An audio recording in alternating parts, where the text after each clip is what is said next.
Okay, now I think we're good. Shavua Tov, everybody. This week we have relatively short wonders. There's a class in the middle about Kabbalah, something very nice, but a bit too deep for this type of format. We're going to try to kind of review it from front to back, and as always, Bezrat Hashem, we wish our Rav Yitzchak Feibish ben Breina Malka to be very healthy and to give us very long and detailed shiurim. Okay, so this Parashat is Parashat Bechukotai, and as I was reading the translation, that usually I like the Chabad translation of the Chumash, but this time I really did not think it was accurate. So the first pasuk says, "Im bechukotai telechu ve'et mitzvotai tishmoru," and the translation of it is, "If you follow my statutes and observe my commandments." So we're gonna try to offer a drop different translation based on the Hebrew words. But the first thing, and this comes from the end of the wonders, something that we want to point out, is that what happens afterwards, meaning after God tells us that you should be connected to me, right away it says, "V'natati gishmechem beitam." And what kind of blessing I will give you? I'll give you rain. Rain in Torah is a form of wealth, of giving people food, and rain was the basis of the crop in the field.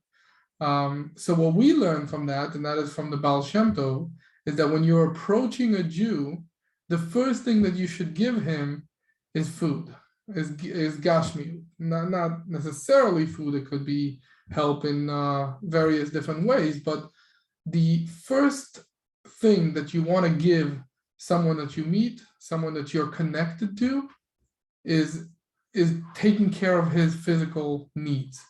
Because normally people think the opposite. First let's take care of his spiritual needs and let's connect him, let's get him to be elevated. But the Baal Shem Tov teaches us the opposite, that we learn from Hashem.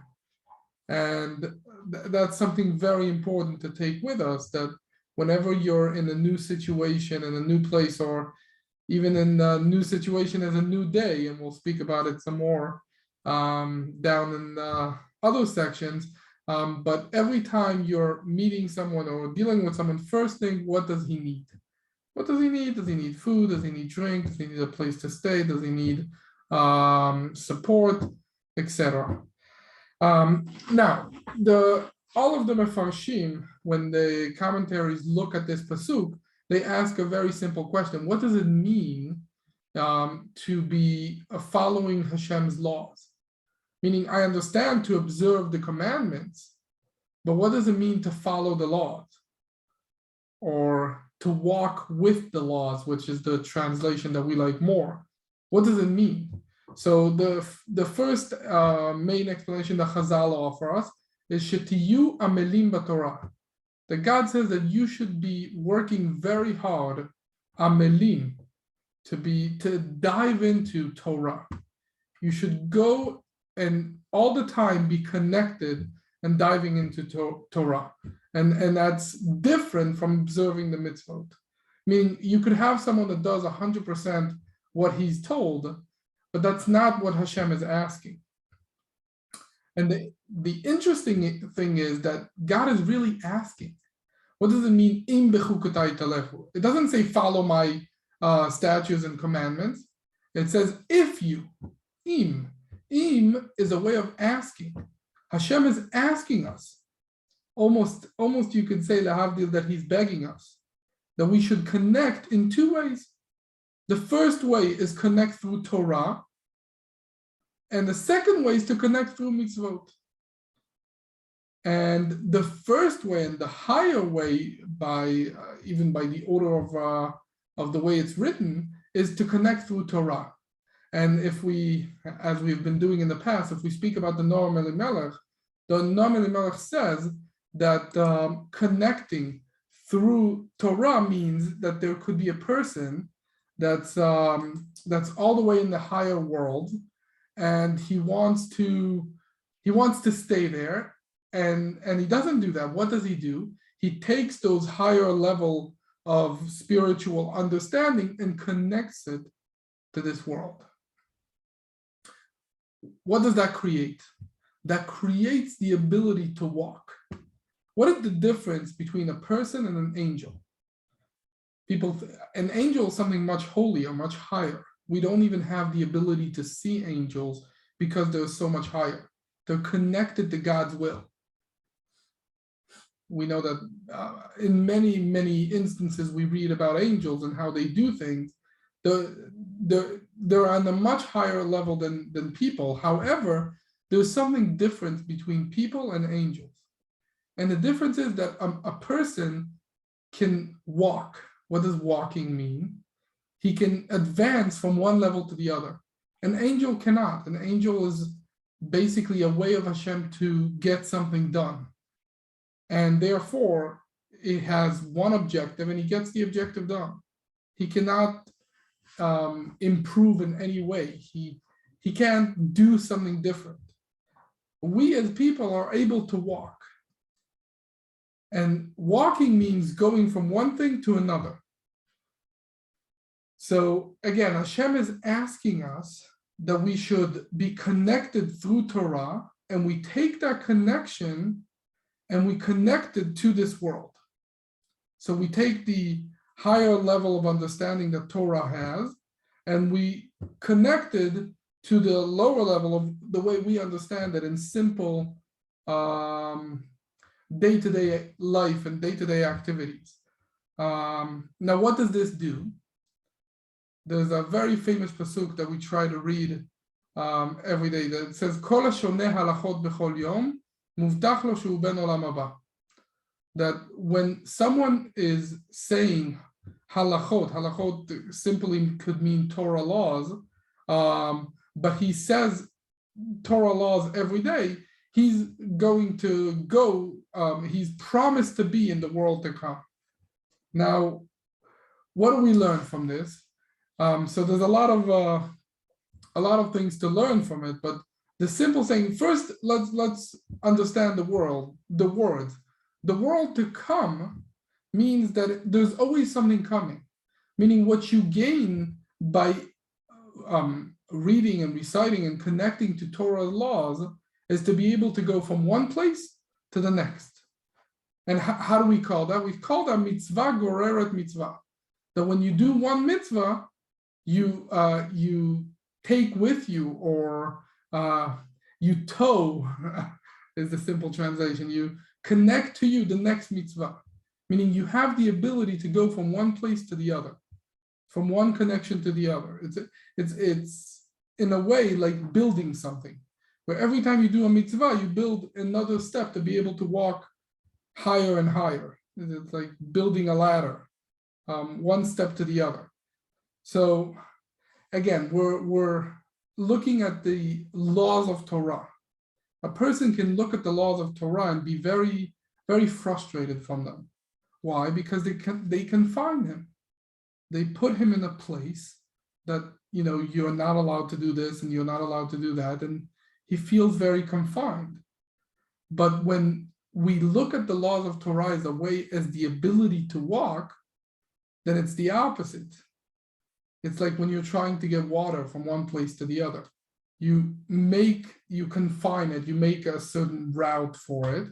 But what that route does is it allows it to spread to another area, to move forward instead of being in one place. So the same thing with Torah laws. You can look at Torah laws as something that confines you. But what Hashem wants you to do, im is the first word, which if you literally translate the word im, you can translate it to if. But when we want to look at the higher level, we're looking at it as a not only a question, but also as a way for Hashem to really connect to us and say, if you do this, please do this. And what is this? This means walk with Torah. That a person should walk with the Torah that he learns and connects it to this world. Now, we said that a person should recite Torah laws every day. What is it like? It's like the first day. What is the first day? The first day of creation is Rosh Hashanah, the head of the year. What happens on Rosh Hashanah? Every year, this is one of the most unique and simple words that we always say from Hasidut on Rosh Hashanah. We always say that the new year is a time where Hashem has new ideas. It's the time to rejuvenate. Not just rejuvenate that we rejuvenate all the world, but the whole way of thinking is going to have to change. And the same thing, a person that's connected to Torah, every day for him is Rosh Hashanah, is a day to change. And that change means to move forward. So what Hashem is asking us is, take my Torah and move forward with it. Im Bechukotai, if you take my statutes, my laws, telechu, you should walk with it. And then uvemitzvotai tishmor, meaning, and then observe my commandments. We have in the part from Rabbi Yitzchak that says that what does it mean? What does the mitzvah do that the Torah laws doesn't do?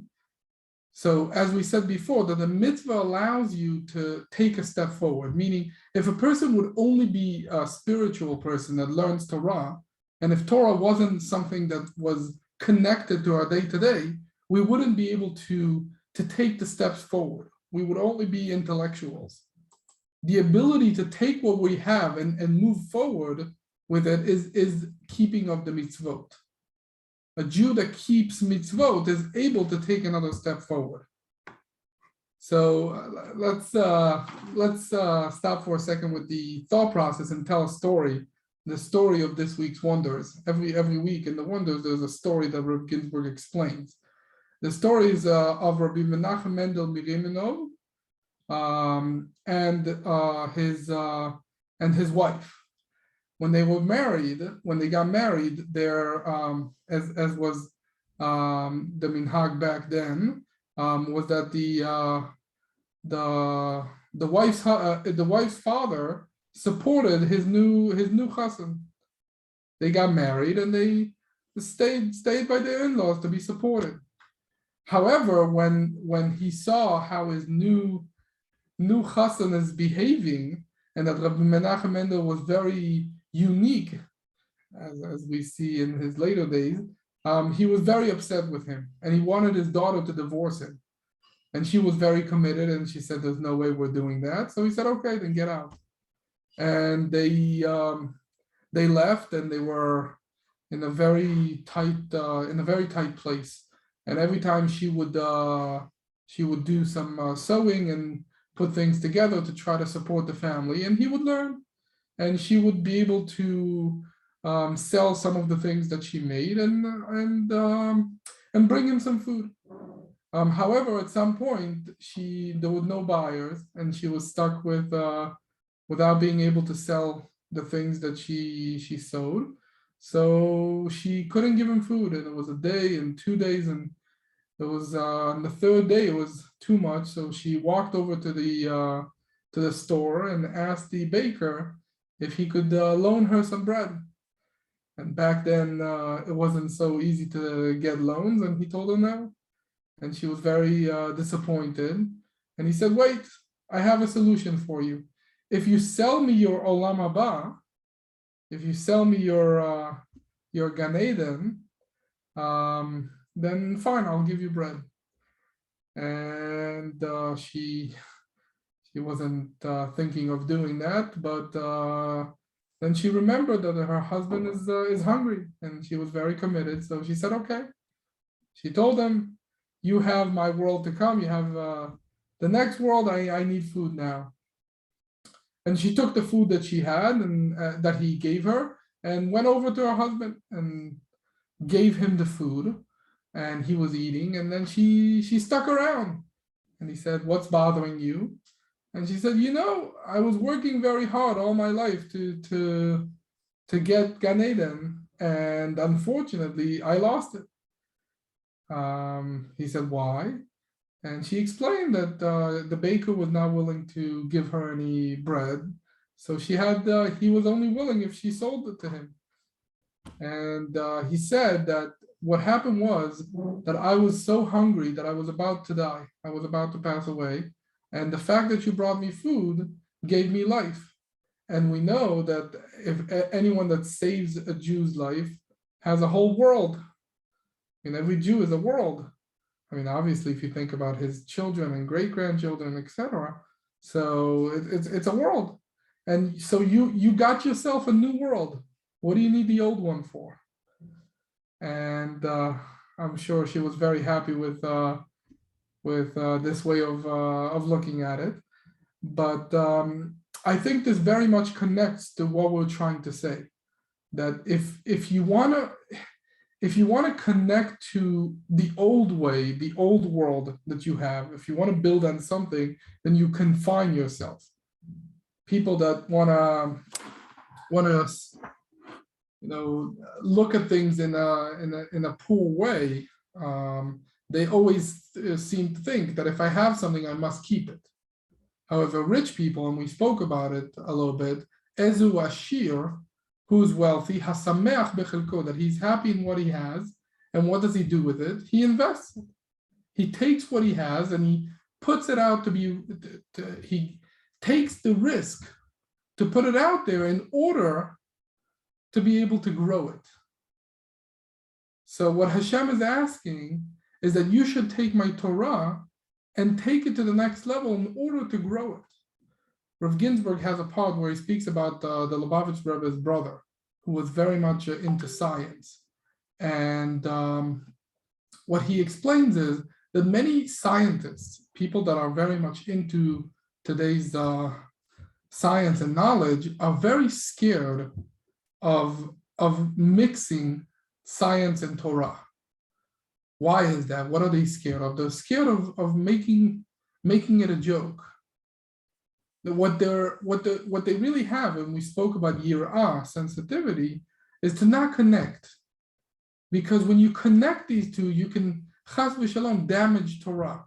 As we see many times, that people take the way they understand things, and based on that, they say that chas v'shalom, Torah is wrong.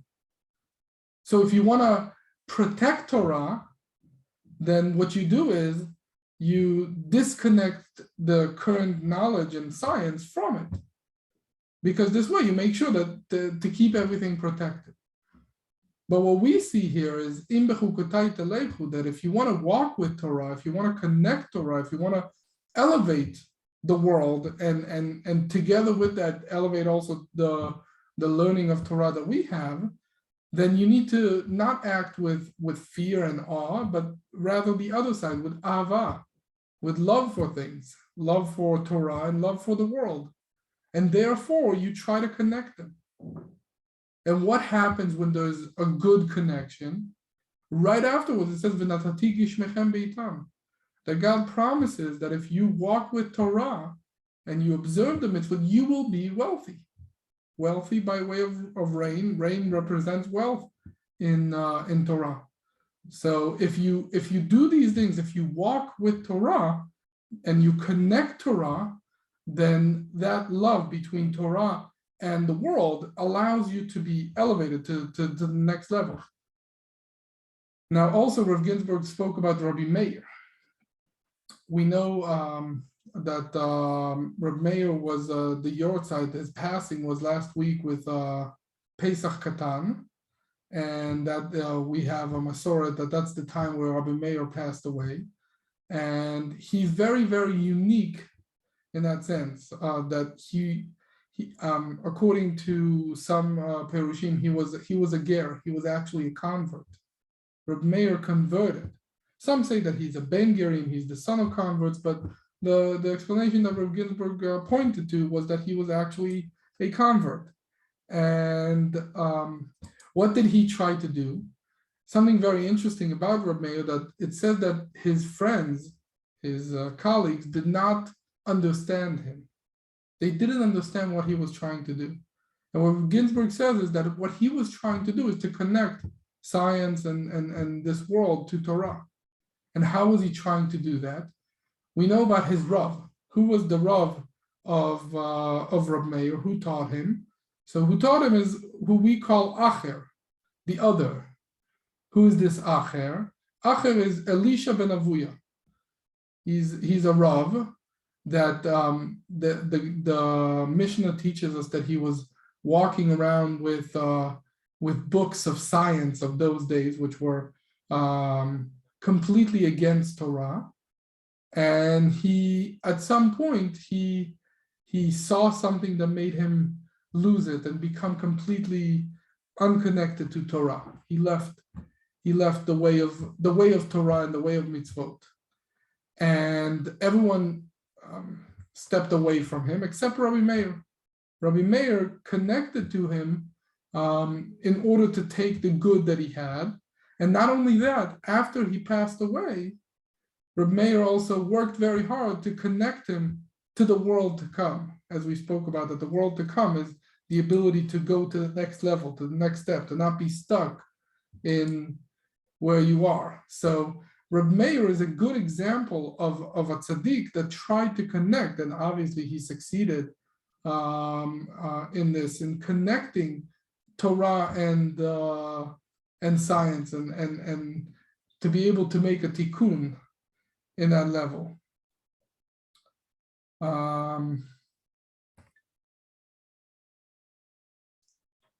That's the main parts of this week's wonders that I wanted to bring out.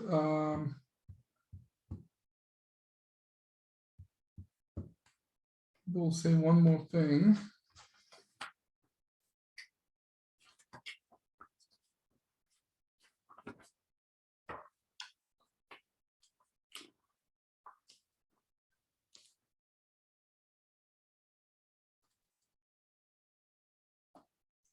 So the final thing that I want to say with regards to this is there's a question, very interesting question in this week's wonders, that a non-Jewish woman is actually asking the Rav what she should do with her husband, who is not who's connected to idol worshiping of different types. She doesn't. I mean, the question doesn't elaborate on what exactly he does. And the very interesting thing that Rav Ginsburg explains to her, that idol worshiping makes the person not be able to grow. It does exactly that. That when a person takes, I mean, think about the old days, when someone took a piece of rock and said that is God. What does it do? It confines him. It doesn't allow him to go to the next level, to have the next level of understanding.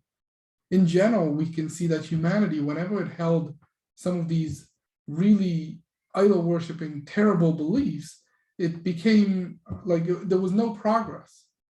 Progress started when people started to see God as something bigger than our doings.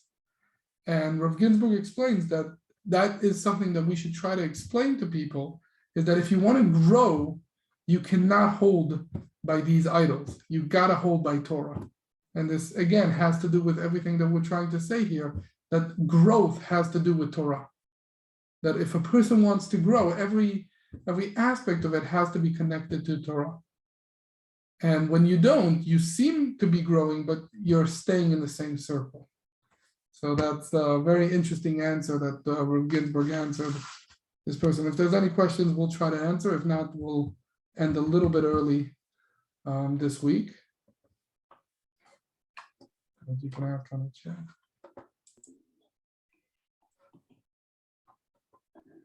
Can I ask a question? Go ahead.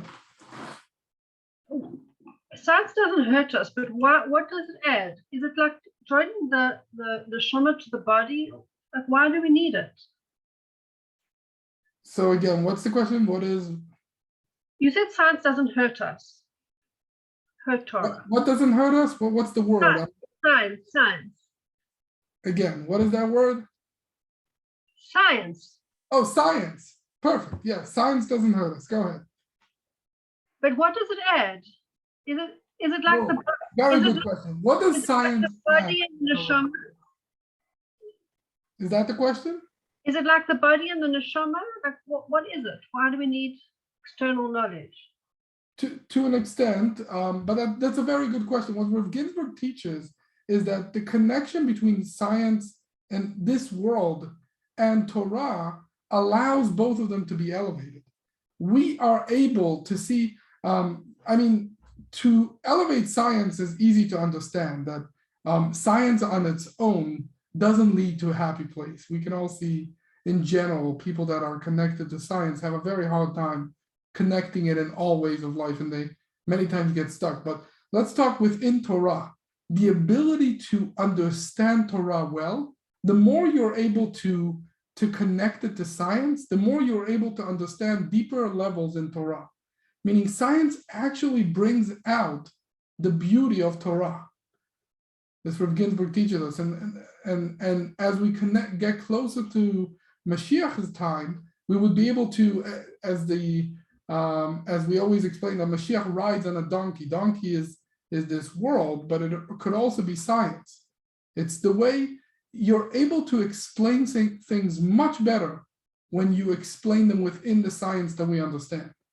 So there's a tremendous amount of wealth that we can gain, that we, meaning people that learn Torah, can gain from connecting it to science. So I'm hoping that answers the question.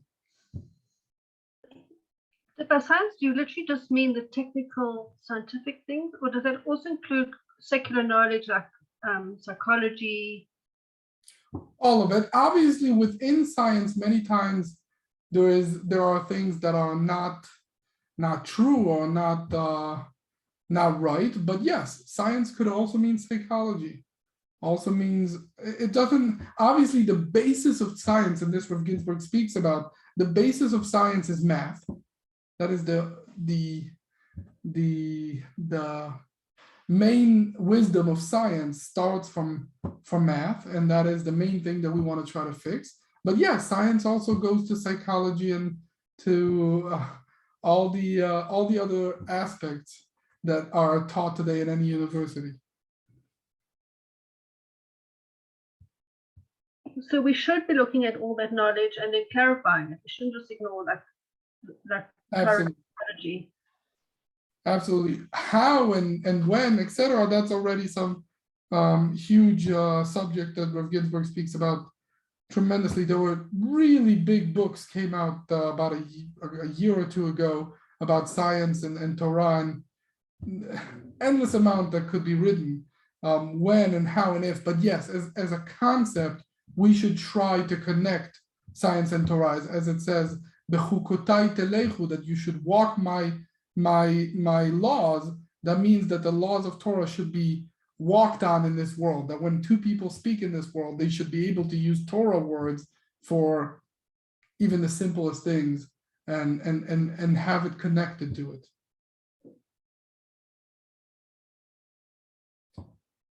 Any other questions? I know we're ending a bit early today. Hope it's maybe next week we'll be able to make it up.